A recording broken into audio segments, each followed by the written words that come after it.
High hello student, hello everyone, welcome to you, welcome again in Banga পাঠশালা।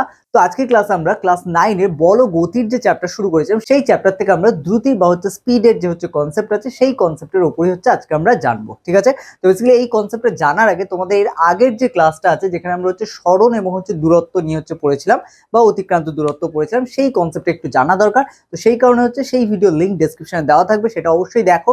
দেন এই ভিডিওটা দেখো, অনেক বেশি ইউজফুল হবে। আর যারা অলরেডি জানো যে বেসিক্যালি অতিক্রান্ত দূরত্ব কি, তারা এটাকে কন্টিনিউ করো, কোনো অসুবিধা নেই। ঠিক আছে, তো নাও স্টুডেন্ট চলো লেট না করে শুরু করা যাক।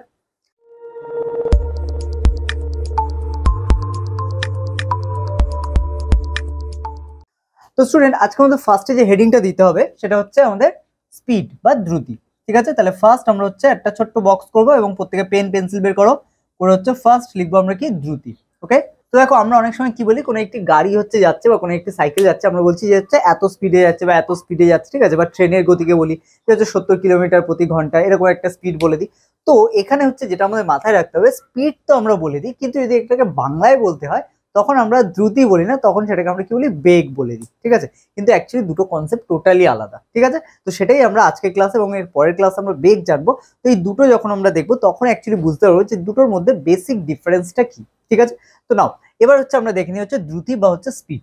তো বেসিক্যালি দেখো, আমাদের দ্রুতি বা স্পিড যেটা বলা হয় এটা সিম্পল আমাদের অতিক্রান্ত দূরত্ব যখন সময়ের সাপেক্ষে হবে তখন আমরা বলবো। ঠিক আছে, তার মানে এটাকে আমরা কিভাবে লিখতে পারি যে কোনো গতিশীল বস্তু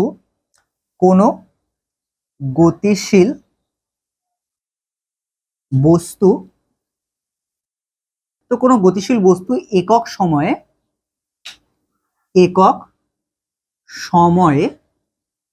যে দূরত্ব অতিক্রম করে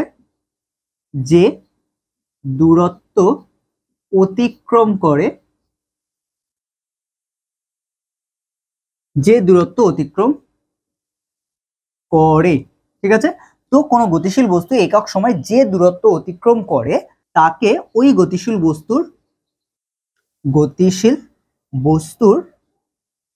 বস্তুর দ্রুতি বলে। ঠিক আছে, দ্রুতি বলে। ঠিক আছে, এইটুখানি আমাদের এখানে খেয়াল রাখতে হবে। তাহলে এখানে আমরা কি বললাম, কোনো গতিশীল বস্তু একক সময় যে দূরত্ব অতিক্রম করে তাকে ওই গতিশীল বস্তুর দ্রুতি বলে। ওকে, তাহলে এখানে দেখো আমরা দ্রুতি জানলাম। তাহলে এখানে আমরা দেখো, যদি আমরা বলি একটা ট্রেন যখন তার যাত্রাপথে বা তার রেল লাইন ধরে যখন যাচ্ছে, তখন সেটাকে আমরা কি বলবো, দ্রুতি বলবো নাকি বেগ বলবো? ঠিক আছে, তো এখানে যেহেতু আমাদের বলা হচ্ছে যে এখানে কোনো গতিশীল বস্তু একক সময় যে দূরত্ব অতিক্রম করে। ঠিক আছে, তাহলে এখানে একক সময় যে দূরত্ব অতিক্রম করে সেটা কোন পথে যাচ্ছে ম্যাটার করে না। ঠিক আছে, বক্র পথে যাক, সরল পথে যাক, যে পথেই যাক, সেটা যে পথ অতিক্রম করছে। মানে এরকম যদি একটা বক্র পথ হয়, তাহলে এটা যদি এন্ড পয়েন্ট হয়, এটা যদি স্টার্টিং হয়, তাহলে আমরা বলতে পারি এই যে পথটা অতিক্রম করছে এটা পুরোটাই অতিক্রান্ত দূরত্ব। ঠিক আছে, একটা নির্দিষ্ট সময়ের সাপেক্ষে করছে।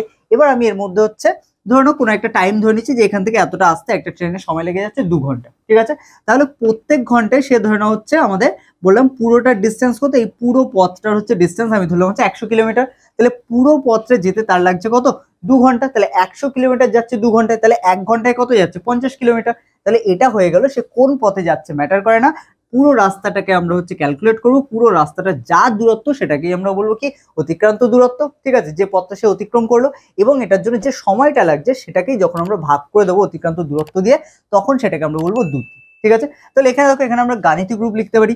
তাহলে আমাদের দ্রুতির গাণিতিক রূপ, তো বেসিক্যালি নিচের একটা পয়েন্ট করবো আমরা গাণিতিক রূপ। ওকে, তো দেখো গাণিতিক রূপের মধ্যে আমরা ইজিলি পুরো জিনিসটা যা যা লেখা হচ্ছে এটা আমরা এক কথায় লিখে দিতে পারি। সেটা কি লিখতে পারি, গাণিতিক রূপে আমরা লিখতে পারি অতিক্রান্ত দূরত্ব বাই সময়। ঠিক আছে, অতিক্রান্ত দূরত্ব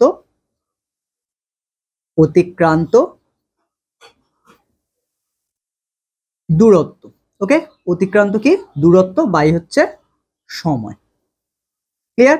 তাহলে এখানে আমরা কি লিখলাম, অতিক্রান্ত দূরত্ব বাই সময়। তাহলে এটাই আমাদের দ্রুতি বা স্পিডের গাণিতিক রূপ। ঠিক আছে, অতিক্রান্ত দূরত্ব কতটা দূরত্ব অতিক্রম করেছে বাই কত সময়। ঠিক আছে, এটা যখন করবো তখন এটাই হয়ে যাচ্ছে আমাদের দ্রুতি বা স্পিডের গাণিতিক রূপ। ঠিক আছে, তাহলে এবার আমরা চলে আসবো কি এর এককে। ঠিক আছে, তো একক আমরা বলেছিলাম অতিক্রান্ত দূরত্ব, সময়, এগুলোর একক থেকেই আমাদের একক বেরিয়ে যাবে। তো সিম্পল আমরা এরপরে হেডিং তো দেবো একক, কিন্তু এখানে আমাদের দুটো একক হয়। তো বেসিক্যালি আমরা ফার্স্টে একক বলে হেডিং দিয়ে নেবো, নিয়ে এর আন্ডারে আমাদের দুটো একক হয়, সেই দুটো লিখে নেবো। এক সিজিএস, দুই এসআই। ঠিক আছে, তাহলে আমরা প্রথমে এক কাজ করি, এসআইটা লিখি। ঠিক আছে, এসআই, আই হোপ তোমরা বোর্ড দেখতে পাচ্ছ প্রত্যেকে। তো এসআই একক দেখো আমরা এখান থেকেই বের করে নিতে পারবো। কিভাবে? অতিক্রান্ত দূরত্ব বাই সময় আছে, তাহলে অতিক্রান্ত দূরত্বের একক আমাদের জানা আছে, সময়ের একক আমাদের জানা আছে। ঠিক আছে, সেটাই বসিয়ে দেবো। তাহলে প্রথমে দেখো অতিক্রান্ত দূরত্বের একক আমরা, আচ্ছা এখানে আমরা কালো কালি দিয়ে ইউজ করি। তো দেখো অতিক্রান্ত দূরত্ব তার একক আমরা কি ব্যবহার করেছিলাম? এসআই তে ব্যবহার করেছিলাম আমরা হচ্ছে মিটার, তাই তো? তাহলে এখানে আমরা কি লিখবো? উপরে মিটার। ঠিক আছে, এম দিতে পারি, অথবা আমরা চাইলে হচ্ছে এটা না দিয়ে চাইলে হচ্ছে মিটার কথাটা লিখতেও পারি। ঠিক আছে, যে কোনো একটা তোমরা হচ্ছে করবে, আমি জাস্ট দুটোই লিখে দিলাম, তোমরা যেটা সুবিধা মনে হয় সেটা করবে। ওকে, তাহলে মিটার। আর নিচে সময়ের একক কি? সেকেন্ড, তাই তো? তাহলে এখানে আমরা হচ্ছে এস দিয়ে দিতে পারি, অথবা তোমরা চাইলে হচ্ছে সেকেন্ড কথাতে লিখতে পারো। ঠিক আছে, সেকেন্ড। ওকে, এই জিনিসটা, তাহলে এটাকে আমি চাইলে হচ্ছে এভাবেও লিখতে পারি, মিটার সেকেন্ড ইনভার্স। ঠিক আছে, বা এটাকে এভাবেও লিখতে পারি, মিটার পার সেকেন্ড। ঠিক আছে, এগুলো প্রত্যেকটাই আমাদের দ্রুতির হচ্ছে এসআই একক। বোঝা গেল? এবার চলে আসি আমি হচ্ছে সিজিএস একক, কারণ এসআই একক তো বের করা শিখে গেলাম। এবার দেখো সিজিএস একক কি করে বের করবো? সেম আবার গাণিতিক রূপে চলে যাবো, গাণিতিক রূপ থেকেই বের করে নেবো। তো দেখো সিজিএস, ওকে, সিজিএস একক কি করে বের করবো? সেম আমাদের অতিক্রান্ত দূরত্বের সিজিএস হচ্ছে একক কি ছিল?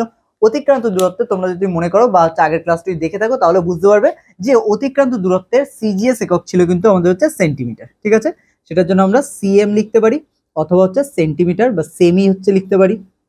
ওকে, সেন্টিমিটার।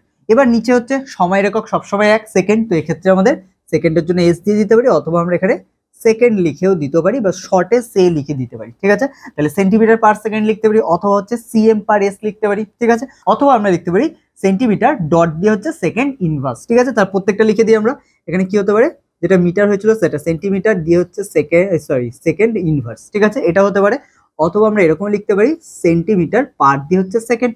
ঠিক আছে, এই প্রত্যেকটাই কিন্তু লেখা যেতে পারে, এবং এগুলো আমরা কোথা থেকে লিখে দিলাম? আমাদের কিচ্ছু মনে রাখতে হচ্ছে না, সিম্পল আমাদের প্রাথমিকটা মনে রাখতে হচ্ছে, যে এখানে আমাদের অতিক্রান্ত দূরত্ব কি, সময় কি, এই দুটো মনে রাখলেই আমরা ইজিলি বের করে দিতে পারছি এসআই একক, সিজিএস একক। ওকে, তো এই হচ্ছে কনসেপ্ট, তোমাকে মাথায় রাখতে হবে, দেখবে তাহলে হচ্ছে ফিজিক্যাল সায়েন্স একটু টাফ নয়, শুধু তোমাকে একটু বুঝতে হবে, একটু মাথার বুদ্ধি খরচা করতে হবে। আর এই জন্যই এটা ফিজিক্যাল সায়েন্স, কারণ এখানে হচ্ছে বুদ্ধি কাজে লাগে। ঠিক আছে, আর এখানে তোমাকে একটু হচ্ছে কনসেপচুয়াল হতে হবে, তোমাকে একটু জানতে হবে যে বেসিক্যালি কোথা থেকে আসছে। ঠিক আছে, যদি তুমি হচ্ছে সোর্স একবার খুঁজে বের করা শিখে যাও, বা কিভাবে বের করতে হয়, তাহলে হচ্ছে ফিজিক্স বলো বা কেমিস্ট্রি, ঠিক আছে, প্রত্যেকটা সাবজেক্টেই কিন্তু তোমাকে শুধু সোর্সটা দেখতে হবে কোথা থেকে আসছে। তাহলে কেমিক্যাল রিয়াকশনে যেমন টাফ নয়, তেমন একইভাবে আমাদের ফিজিক্সও কিন্তু টাফ নয়। ঠিক আছে, নাও এবার চলে আসি আমরা তারপরে। তাহলে এখানে দেখো এটা তো আমরা বের করা শিখে গেলাম, এবার চলে আসি আমাদের মাত্রা। তো এবার আমরা পয়েন্ট হেডিং কি দেবো? মাত্রা। ওকে, আই হোপ বোর্ড প্রত্যেকের কাছে ক্লিয়ার। বোর্ড যদি তোমাদের কাছে ক্লিয়ার না থাকে তাহলে অবশ্যই কমেন্ট করো, অথবা হচ্ছে তোমরা চাইলে হচ্ছে তোমাদের যে সেটিংসে গিয়ে দেখবে হচ্ছে কোয়ালিটি লেখা আছে, কোয়ালিটিতে ক্লিক করার পরে অ্যাডভান্স আসবে, অ্যাডভান্সে গিয়ে তোমরা হচ্ছে তোমাদের যে ভিডিও কোয়ালিটি সেটা একটু বাড়িয়ে নেবে, নিলেই দেখবে হচ্ছে বোর্ড পরিষ্কার হয়ে যাবে। কারণ অনেক সময় আমরা হচ্ছে ভিডিও কোয়ালিটি না বাড়ানোর জন্য বোর্ড হচ্ছে আবছা থাকে। ঠিক আছে, তো নর্মালি হচ্ছে 360 রাখলেই পরিষ্কার দেখতে পাবে। আর তারপরে যদি কোথাও সমস্যা থেকে থাকে তাহলে 720 একবার করে দেখতে পারো। তারপরে যদি সমস্যা থেকে থাকে তাহলে অবশ্যই কমেন্ট করো, ঠিক আছে, আমরা হচ্ছে দেখবো সেটা। ওকে, তো যাই হোক, এখানে আমরা মাত্রাতে চলে আসি, মাত্রাও বের করে শিখবো আমরা গাণিতিক রূপ থেকে। ওকে, দ্রুতির মাত্রার জন্য আমাদের কি আছে? অতিক্রান্ত দূরত্ব বাই সময়। তো অতিক্রান্ত দূরত্ব যেটা হচ্ছে ডিস্টেন্স, ঠিক আছে, অনেক মানে লেন্থ বোঝাচ্ছে। ঠিক আছে, তার জন্য আমরা যেহেতু মিটার সেন্টিমিটার এই ধরনের একক ব্যবহার করেছি, তো এটা কি করে? লেন্থকে মাপে, তাই তো, কোনো কিছু দৈর্ঘ্য কতটা কতটা দীর্ঘ। তো এটার জন্য আমরা মাত্রার ক্ষেত্রে কি নেব? এল নেব। ঠিক আছে, তাহলে এক্ষেত্রে আমরা লিখতে পারি হচ্ছে দ্রুতি। ঠিক আছে, দ্রুতি ইজ ইকুয়াল টু আমরা কি লিখতে পারি? দ্রুতি ইজ ইকুয়াল টু আমরা মাত্রাতে লিখবো এল, অতিক্রান্ত দূরত্ব, যেটা অ্যাকচুয়ালি লেন্থ কে মাপে হয়। তো লেন্থ থেকে শুধু এলটাকে হচ্ছে মাথায় রাখতে হবে। আর তারপরে আসছে সময়, সময় অ্যাকচুয়ালি কি টাইমকে ইন্ডিকেট করছে, তো সেক্ষেত্রে টাইমের টি চলে আসে, তো সেই জন্য এখানে আমরা নিচে লিখে দেবো কি? টি। তাহলে এখান থেকে খুব ইজিলি আমরা হচ্ছে লিখে দিতে পারি যে কোনো কিছুর মাত্রা যখন বের করবো তখন এইভাবে আমাদের গাণিতিক রূপটা যদি মাথায় থাকে, তাহলে সেখান থেকে আমাদের অতিক্রান্ত দূরত্ব যেরকম এখানে দেওয়া আছে তাহলে সেটা লেন্থকে ইন্ডিকেট করছে, সেজন্য আমরা এল নিয়ে নেবো। আর যদি হচ্ছে আমাদের সময়কে ইন্ডিকেট করে তাহলে তার জন্য টি। ঠিক আছে, এবং তোমরা যদি খেয়াল করো তোমাদের ক্লাসে বেসিক্যালি যে যে মাত্রাগুলো পাবে প্রত্যেকটাই দেখবে তোমাদের এম এল টি এর মধ্যেই। ঠিক আছে, এম সবসময় হচ্ছে মাসকে ইন্ডিকেট করে, মানে হচ্ছে ভর, কোনো বস্তুর হচ্ছে ভর ওর মধ্যে হচ্ছে মানে ওই গাণিতিক গ্রুপের মধ্যে আছে, যে কারণে এম কে আনা হয়। এল কে আনা হয় কারণ হচ্ছে এখানে দূরত্ব রিলেটেড কিছু না কিছু আছে। ঠিক আছে, তো এইটা হচ্ছে তোমাকে শুধু খুঁজে বের করতে হবে কি আছে ওখানে। তো ওখানে দূরত্ব রিলেটেড কিছু থাকে সেই জন্য এল আসে। আর টি যখন থাকবে তখন মাথায় রাখতে হবে যে ওখানে টাইম রিলেটেডও কিছু আছে, ঠিক আছে। এবার ডিপেন্ড করছে হচ্ছে সেই মাত্রাটা হচ্ছে দেখতে কেমন হবে, কারণ এটা হচ্ছে দেখতে যেরকম এই মাত্রাটা যদি আমরা দেখি তাহলে এটা দেখতে কেমন হবে, এল টি টু দি পাওয়ার -1, ঠিক আছে। কেন এটা হচ্ছে -1, কারণ এটা নিচে ছিল সেই জন্য উপরে এসছে ওই জন্য -1। এবার তুমি এখানে বিভিন্ন ধরনের মাত্রা দেখতে পারো, যেরকম এল টি টু দি পাওয়ার -2 হতে পারে, তারপরে M L T to the পাওয়ার -1 বা এম এল টু দি পাওয়ার হচ্ছে -2, এরকম বিভিন্ন মাত্রা তুমি দেখবে। সেটা থেকে সিম্পল তোমাকে মাথায় রাখতে হবে যে এটা কিসের মাত্রা এবং এর মধ্যে গাণিতিক রূপে হচ্ছে কি আছে। এইটা যদি ক্লিয়ার থাকে তাহলে তুমি ইজিলি হচ্ছে নিজেই মাত্রা হচ্ছে যে কোনো কিছু বের করে দিতে পারবে, ঠিক আছে। তো এই হচ্ছে ব্যাপার। তো এইগুলো হচ্ছে আমাদের মাথায় রাখতে হবে প্রত্যেকটা। তো এটাই হচ্ছে আমাদের স্পিড বা হচ্ছে দ্রুতির ক্লাস। তো দ্রুতির ক্লাসে আই হোপ তোমরা প্রত্যেকের ডেফিনেশন, গাণিতিক রূপ, একক এবং মাত্রা প্রত্যেকটা ক্লিয়ার। তো এগুলো যদি ক্লিয়ার হয়ে গিয়ে থাকে, এবার চলে আসে আমরা আরেকটা ভাইটাল কনসেপ্টে, ঠিক আছে। যেরকম তোমরা হচ্ছে প্রত্যেকেই দেখেছো হচ্ছে দ্রুতি বেসিক্যালি কি হয়, এর কোনো নির্দিষ্ট হচ্ছে দিক নেই, কিন্তু আমি একবারও বলিনি যে হচ্ছে একটা নির্দিষ্ট দিকে যাচ্ছে, তাই না। কারণ অতিক্রান্ত দূরত্ব বেসিক্যালি যতটা রাস্তা অতিক্রম করছে সেটা করতে কি সময় লাগছে তার উপর ডিপেন্ড করে, ওকে। তাহলে এখানে দেখো, এখানে আমরা বলতে পারি যে দ্রুতি ইজ ইকুয়াল টু হচ্ছে একক সময় যে দূরত্ব অতিক্রম করছে। তাহলে দেখো এর নির্দিষ্ট কোনো অভিমুখ নেই, যে কোনো দিকে যাচ্ছে, এদিকে যাচ্ছে আবার এদিকে আসছে, আবার এদিকে যাচ্ছে আবার এদিকে যাচ্ছে, টেরা ব্যাকা করে করে করে করে যাচ্ছে, ঠিক আছে। তাহলে আমি কি করবো, সিম্পল এবার এখানে নিচে একটা স্টেটমেন্ট লিখবো যেটা আমরা নোটেড বিলো করে দেবো। আচ্ছা চলো, এই নোটেড বিলোটা আমরা এখানে না লিখে আমরা এখানে পাশে লিখে দিই, ঠিক আছে। তোমরা চাইলে হচ্ছে পাশেও লিখতে পারো, খাতা দেখতে সুন্দর লাগবে বক্স করে হচ্ছে যদি লেখো। কারণ নর্মালি দেখো লেখার মধ্যে যখনই কিছু এক্সট্রা জিনিস ঢোকাবে, ঠিক আছে, দেখে একটু অন্যরকম লাগবে, তখন সেটার দিকে চোখ আগে যাবে। ওই জন্য এরকম কিছু খাতার মধ্যেও ট্রাই করো, বেশ এটা দেখতে ভালো লাগবে, ঠিক আছে।